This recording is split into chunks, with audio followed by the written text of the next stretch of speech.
Hello, everybody. Thank you so much for being with us today.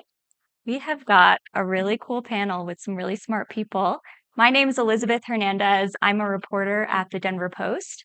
And today we are talking about internal mobility and what it is, why it's good for your company, and how you do it. All right. So, why don't we start by just having folks introduce themselves here? So, we're going to have everyone say their name, the company, and what you do there. Let's hear about it.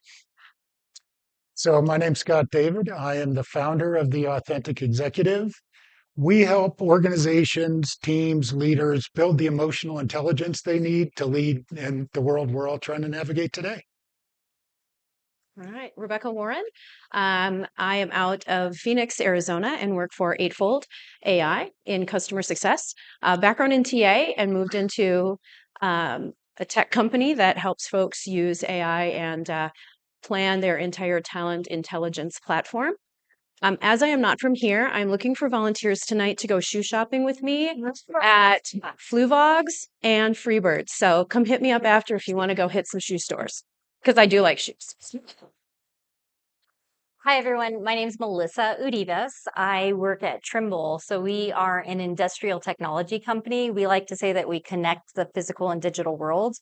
What that means is we bring technology to transportation, construction, agriculture, industries. And so we like to think of ourselves as we took GPS and then we figured out how to apply that technology to all the different use cases in the world. My role is I just took a new role recently, but my role is I'm vice president of people enablement. So I oversee our total rewards as well as our talent management and our DEI strategies at the company. Hello, everyone. I'm Kassey Kampman. I am the VP of People Operations for SSA Group. I like to say that we are the company that you may not know, but may have served you food at Denver Zoo, if you've been there, or National Western Stock Show. So we are the people behind the food, the retail and ticketing services at cultural attractions in the United States. Awesome. My name's David Mafe. I'm the Chief Diversity Officer and Vice President of Human Resources at UCHealth. I've been at UCHealth for a little over 2 years, and we are the largest health system in the state of Colorado, and actually the only Colorado-based health system that's here. Excellent. All right. Well, we got some really smart folks here. Let's learn a little bit. Why don't we? So, first question I'm going to give to Scott, followed by Kassey. And then if anyone else wants to add something, go for it. Let's all make it conversational here. So, Scott, how does upskilling and internal mobility help your company's bottom line? Well, I hate to start with a data dump, but you've tried to set me up here. So, the numbers are pretty clear.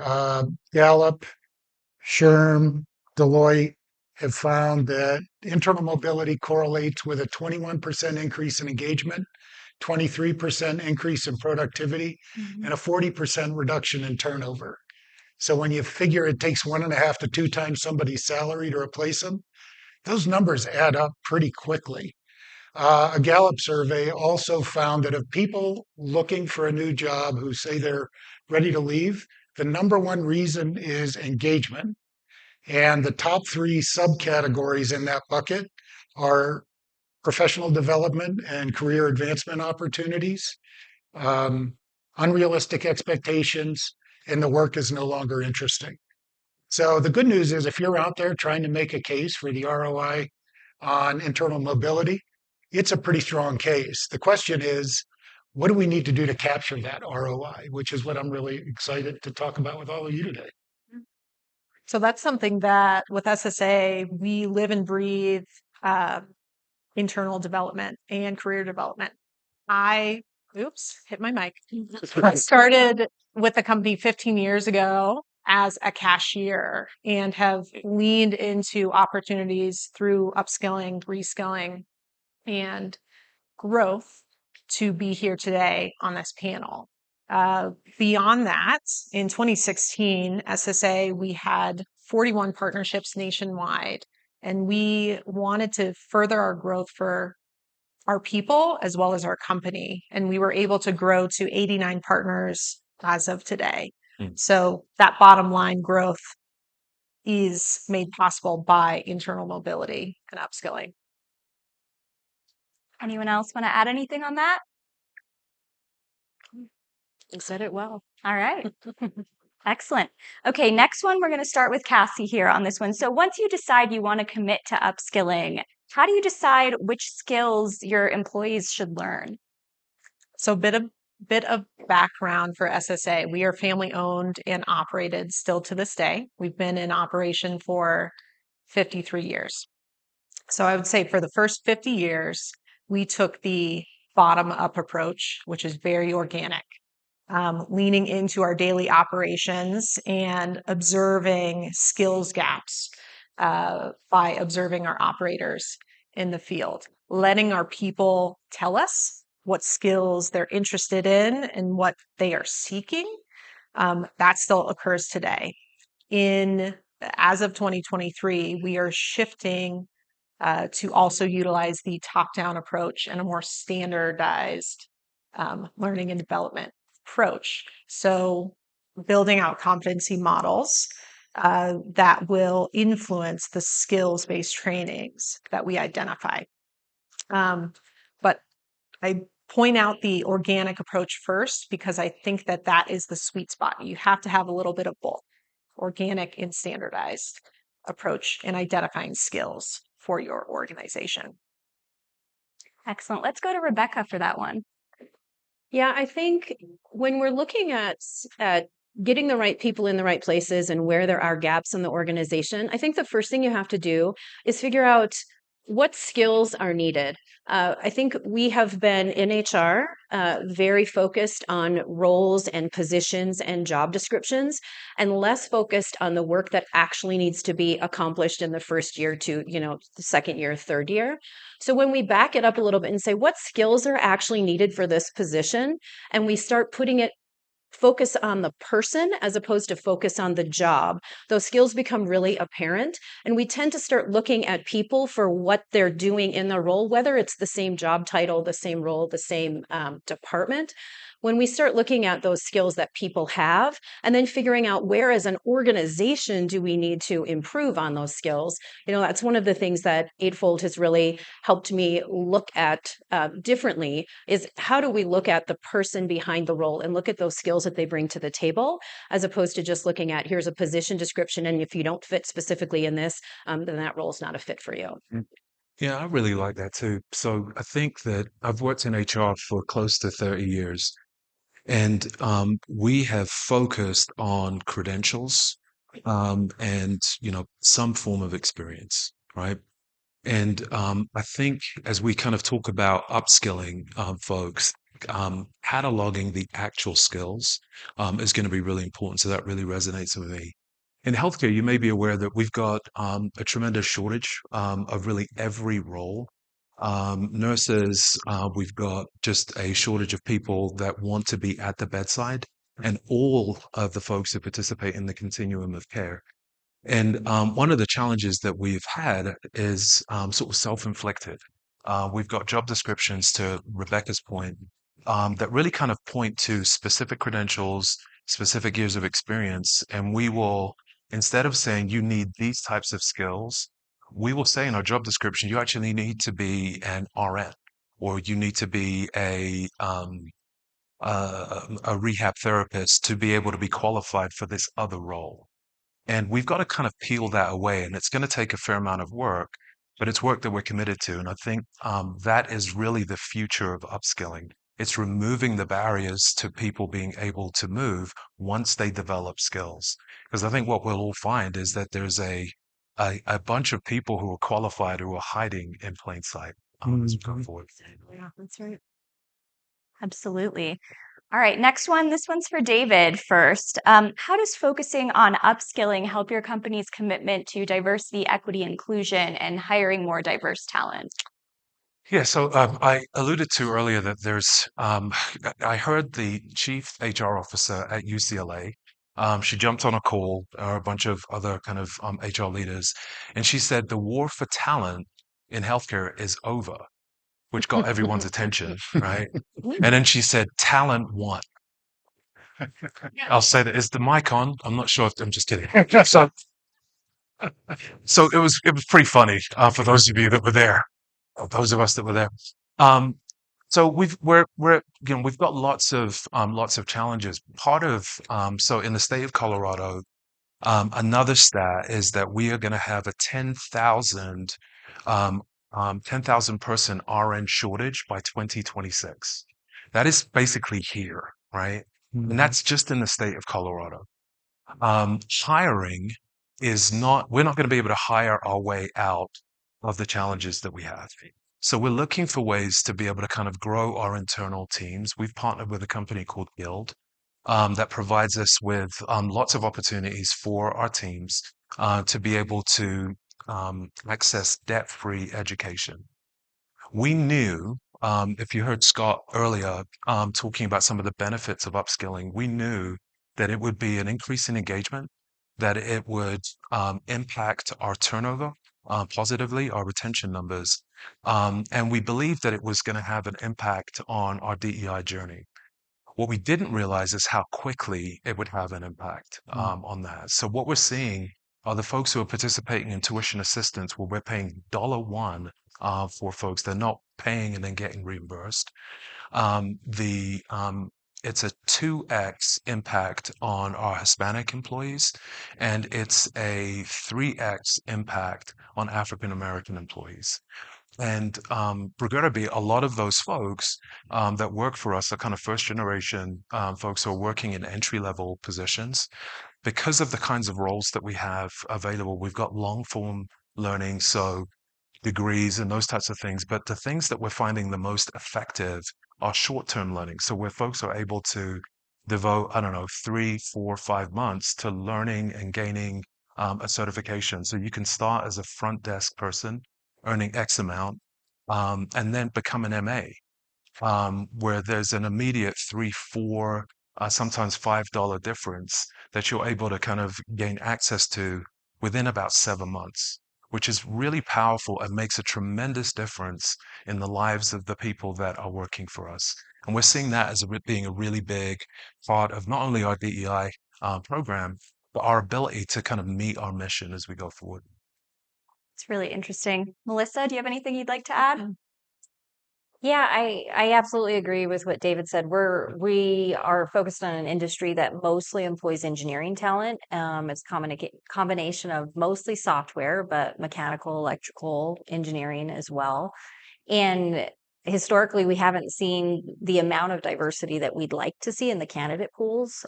So I would say when we think about upskilling, it is a bit of a culture shift for our leaders because, right, you have engineering managers who are used to bringing in talent that has a traditional 4-year degree. And so we've had to start a lot of new conversations to say, it's not that that's bad and we're not done with that, but there are other ways to attain those skills. And so, one of the things that we've explored, because we recognize we have a lot of learning to do in this space, is that we have started to work with workforce partners. And so there are a number of workforce partners that have identified the right curriculum to provide accelerated boot camp style training to individuals that have the right, I would say, competencies that we're looking for, right? Learning agility, problem solving, communication skills. If they have those right competencies, then we feel confident that we can put them through technical training that's very focused on filling a candidate pipeline. An example of that is we identified we didn't have enough QA automation engineers. And so we worked closely with a workforce partner. They helped us create a 20-week curriculum. They actually did the screening for us to identify the candidate pool. And then we partnered with our management team to actually kind of approve the curriculum to make sure that it would be supported and relevant. And it's small, but I would say, the 20 employees who came through that cohort, Trimble ended up hiring about 7 of them, and those 7 are really thriving in terms of their contribution to the company. And we also have dramatically changed their economic mobility because they've now had access to a career field that they did not have access to. So that's just an example where I think every company is going to have to find their method. But for us, because we didn't have the time to build the curriculum ourselves, identifying the right partners in the education and the workforce space has been really successful. Kassey? I think the lesson that we're learning is focus on removing barriers that you as a company or as an employer may be um, building for yourself. So for us, we're in hospitality, so not engineering, not healthcare. So we have a little bit, we have less barriers to face or that we can focus on removing. We did start with removing the educational requirement for our salaried roles. And in 2015, we formed what we called the DICE task force, diversity, inclusion, community, and equity. It's since evolved into our idea plus belonging division. But from the beginning, our DEI efforts and team were focused on building our upskilling programs that we had as a company.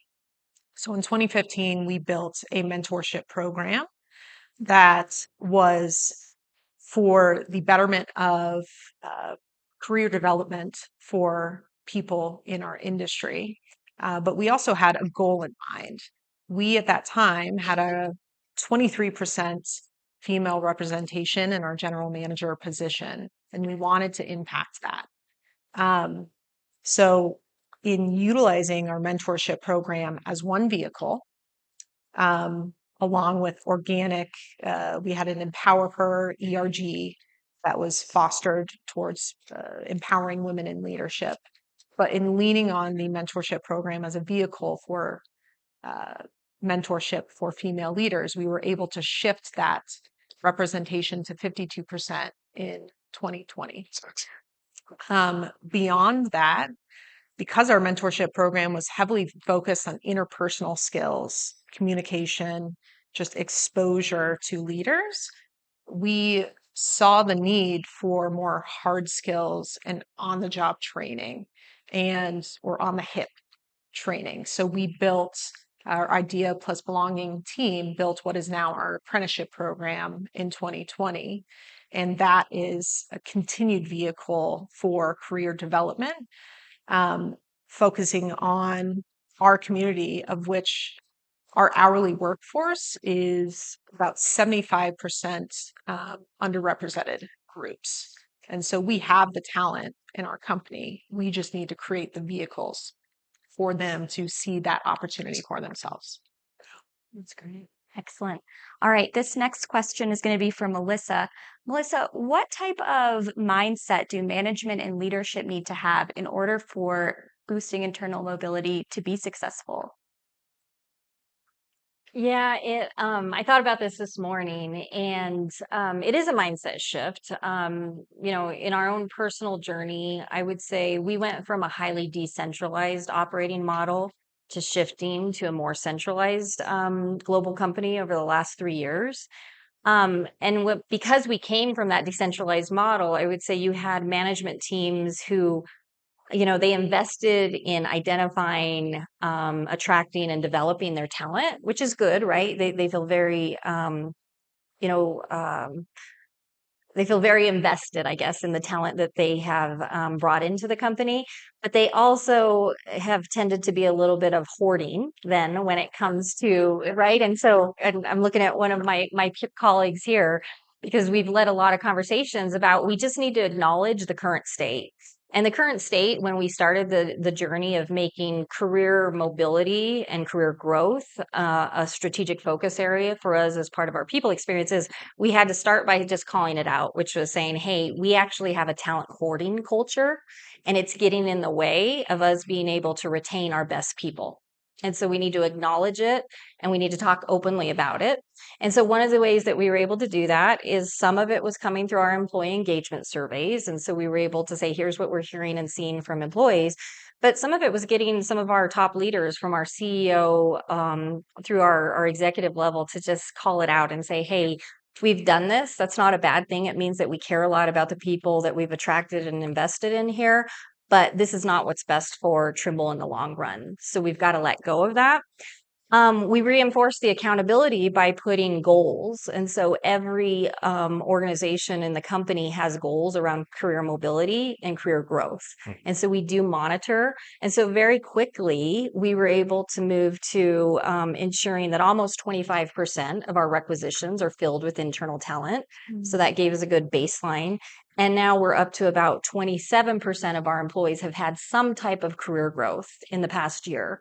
Now, we do believe in the lattice, right? Career growth isn't always upward mobility. It should be promotions. It should be career progression.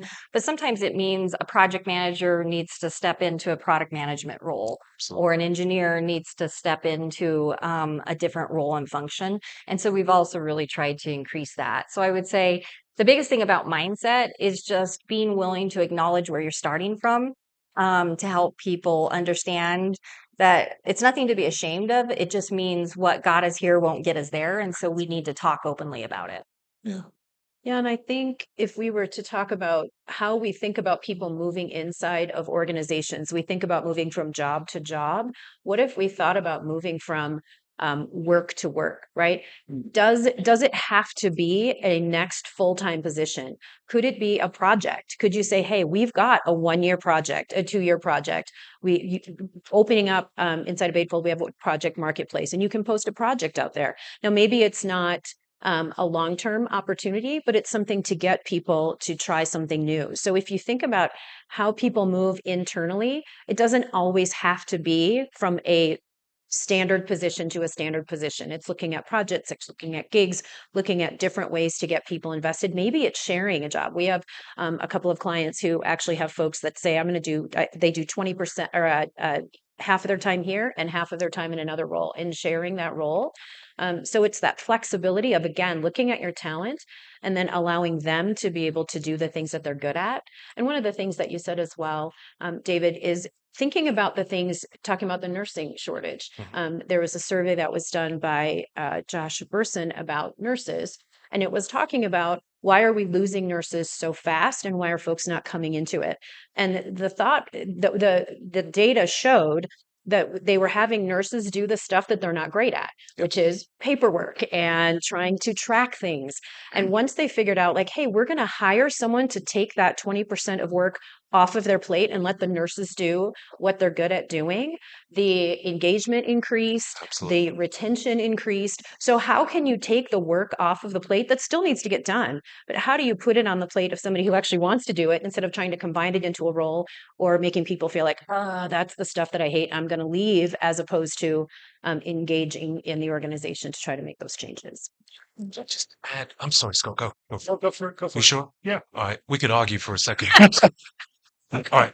So, one more kind of thought around the mindset of leaders. So, one of the things that we found, and I don't think it's unique to our organization, but there's biblical, and I promise I won't do anything more biblical than this particular comment. But a prophet has no honor in their own country. And there was this idea that folks who were moving up in our organization, taking advantage of we call it our Ascend program, weren't quite as good as that person that might be coming in from the outside. So we got initially lots of comments like, wow, how many of these people are we going to need to take? It was like, how many of these people are our people?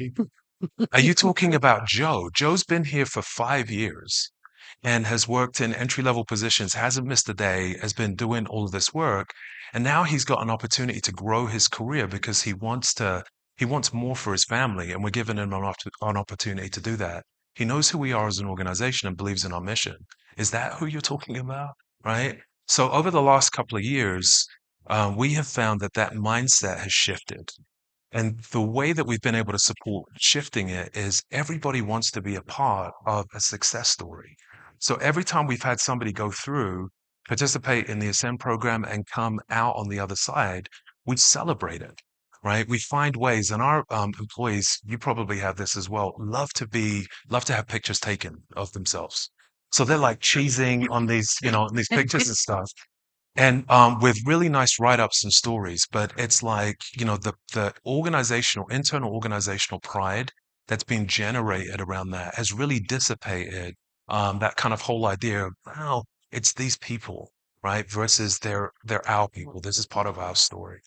Go ahead, Scott. Well, no, actually, thanks for going first because that was a great setup. Okay, Here, that's and great. you're doing that, and it doesn't happen enough. So when you talk about talent hoarding, it's yes, it may be just because I feel like protective of them because I brought them in.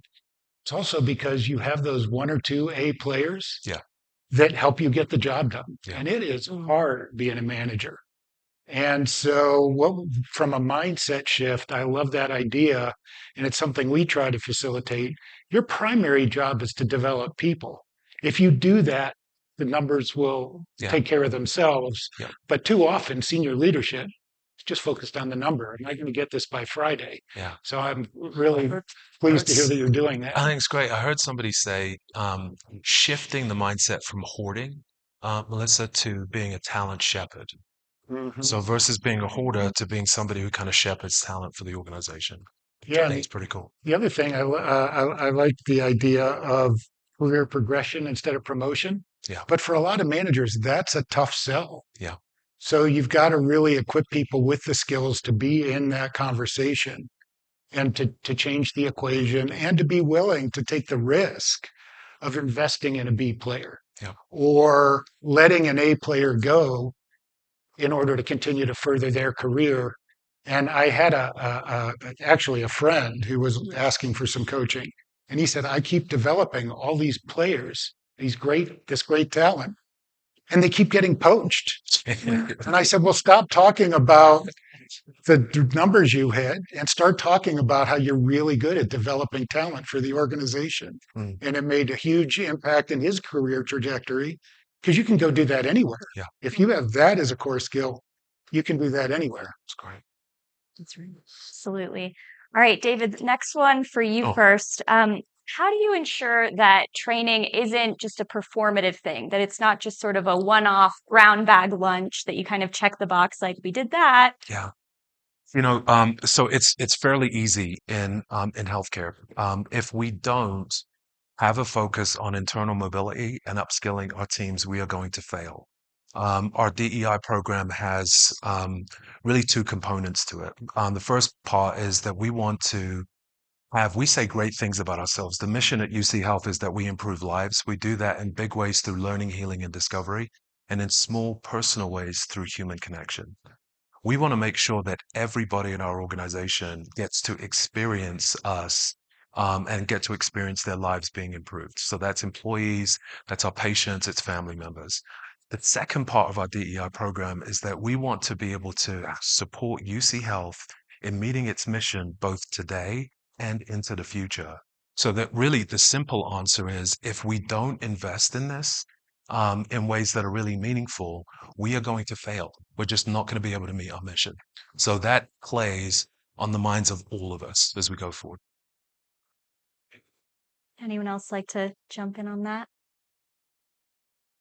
I love the idea of connection, because that's really what people are looking for. The work world has changed a lot, and I do a lot of work in healthcare. We were talking about that earlier. People really care about what they're doing, but too often they don't give themselves permission and they don't feel they have permission from the organization to really take that extra step to really connect. And a lot of times they don't have the skills and the emotional intelligence to do it. Am I allowed to ask that question? Am I allowed to connect in that way? And, what we find is that when people do, person by person, it does start to change the system. It gives other permission and other people permission. And that can be really, really powerful. Yeah, I have something to add too. I mean, one thing that, and I would say we're still on the journey to work through this, but we've had to let go, right? COVID forced us all to revisit some of our methods, and so one of the things is we were mostly doing classroom, either virtual in-person training, and people love those experiences. But to be honest, we're getting to the point where we're struggling to find the ROI on it because are we doing enough to get people to actually take that new knowledge and actually apply it on a day-to-day? And we're going through transformation. So we need collaboration and communication and change management, and just really good leaders right now. So it's nothing that I don't think most companies are facing. But what we found is that we probably need to lean into more, we call it experiential learning, right? Nothing new, right? We all know 70-20-10, but I do think we've struggled to get to the 70. So when we take a more skill-based approach, and we didn't plan this, but we are eightfold users, and so Sitting next to each other. but we did invest in technology to help those employees find on the job, we call them gigs, on the job experiential learning. So that before I have to go take that next career progression opportunity, I can go take a small gig and I can actually get hands-on experience practicing that skill set. And then I have an actual real applicable situation that I can take into that interview. And so that has been one method that we've really tried to, I guess I would say, democratize skill-based learning, because we can't fill the classes fast enough. We can't produce enough classes, but we can give people opportunities to go do these small project-based, skill-based learning experiences within the company. I know Elizabeth's asking the questions, but just a quick question. How do you, sorry. Go for it. How do you capture that? So when people, yeah, how do you capture that so that you know what people are doing and it's actually counting towards something? I mean, for us, so we had the homegrown version before we went to some new technology, but we really made managers say, okay, when you write this gig opportunity up, right, and it's helping a manager. Maybe a manager can't get approval for another headcount, Yep. but they can absolutely, everyone's fully empowered to create a gig opportunity. So the managers are expected to write the gig, not like a job description, but a skill-based learning opportunity, and what's the actual output that that employee is going to help you achieve. So if you think about it, the employee is then applying for this opportunity to practice this skill set, and they're going to have a really tangible output. So honestly, early on, it was spreadsheets. It wasn't anything super sophisticated. We do have the technology now, and so we can actually track the skill-based growth that's coming through the gigs. That's fantastic. Yeah, each person has their own career hub. They have their own profile, and then they can put the skills that they've learned on the job, the skills that they've already bring to the table, and the things that they're working on outside the organization to maintain their own profile. Fantastic. All right. Well, this one's up for grabs. So anyone who wants to answer, go for it. But I can imagine a manager thinking like, this all sounds great, but we just don't have time to do this. And especially right now when so many industries are experiencing burnout and worried about too much on employee plates, why is this important and how do you make time to do this? I'll jump in. Right. I think tech has come up. I think for us at SSA, we focus on reducing friction. So 75% of our company to 85% of our company are operators. They are at our locations working at serving food or selling a plushie. So we have peak times in our season as well as our day. So we try to meet them at downtimes and focus on down season for any training that is going to be kind of a mandatory learning opportunity. But beyond that, leaning into tech to give accessibility to skills-based learning is a necessity. You or we all have people in our organization that are eager for growth, eager for learning. Make sure that they have access to that through something like Eightfold, not a partner, but maybe in the future. Yeah. I can tack onto that too. And I think some of it comes from what everybody has said here. We have to also work on managers changing their mindset, right? Managers shouldn't be project managers. They should be people developers and enablers and allowing folks to do what they do best. In TA, I had always said to managers, if you are asking me to find you 100% of what you're looking for, guess what? You want a consultant because you're not going to pour into that person. If they come in with everything, you've allowed someone else to train them and to come in, they say, we need them to hit the ground running. What does that mean? because you have a culture, you have different ways that you do things. And so you've taken someone else's training and now you're trying to retrofit it into your organization. You should want to, as a manager, be able to pour into that person, give them something to be able to advance to, but also learn from them as well. So hiring someone who has less, but then also helping them move internally. So as managers, when you said, managers, that's their job, they need to lean into that. And to me, it's a red flag if a manager says, I don't have time to train. Like, that's absolutely what you should be doing. And if you don't have time, what needs to come off of your plate to allow you to invest in your people and make sure they have the skills to be successful? That's exactly what a manager should be doing, right? All of their people should be moving all the time because you've trained them, developed them, and you haven't put them in a box to be hoarded, right? You've given them extra things. You should be hiring people smarter than you so that they can continue to move on in the organization.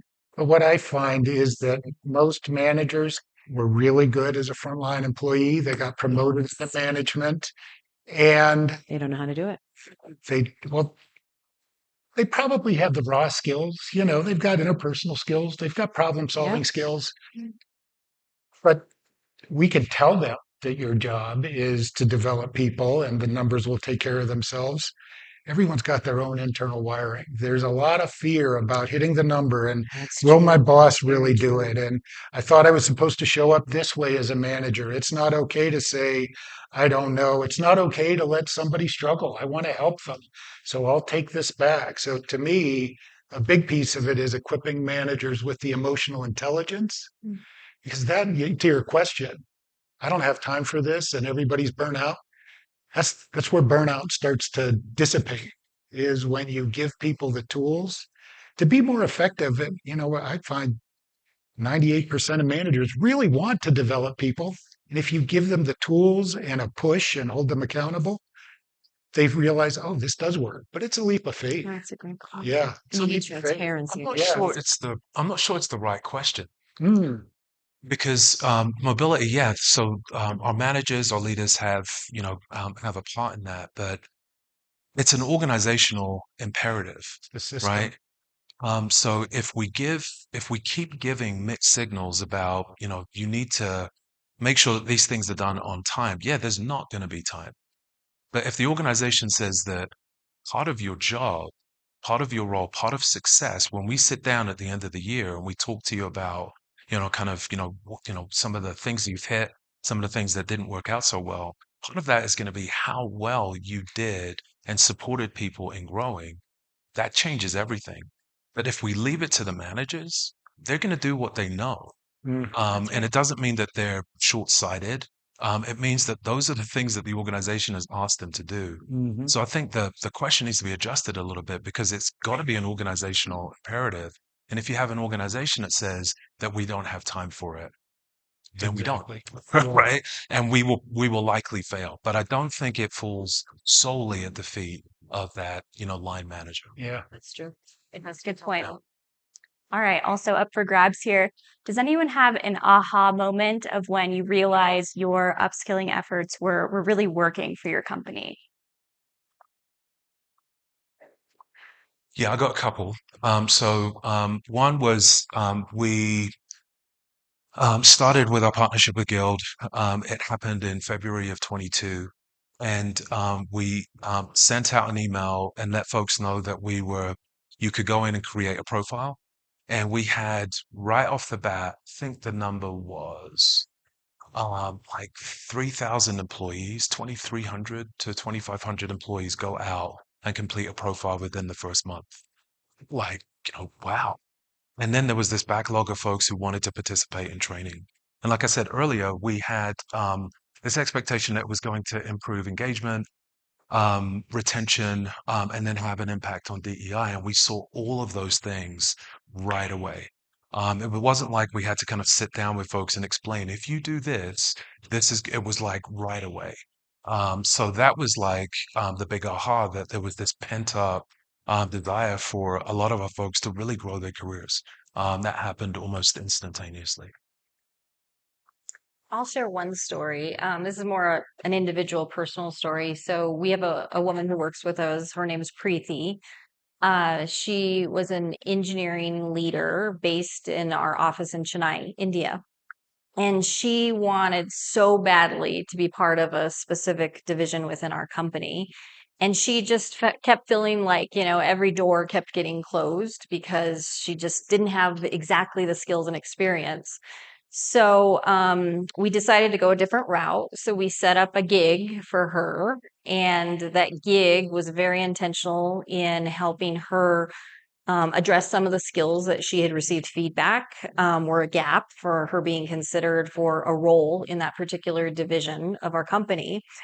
She not only did the gig, but she then was offered an opportunity to move here to Colorado. So she has moved, and now she's moved into being one of our top leaders in that division within a matter of like 2 years.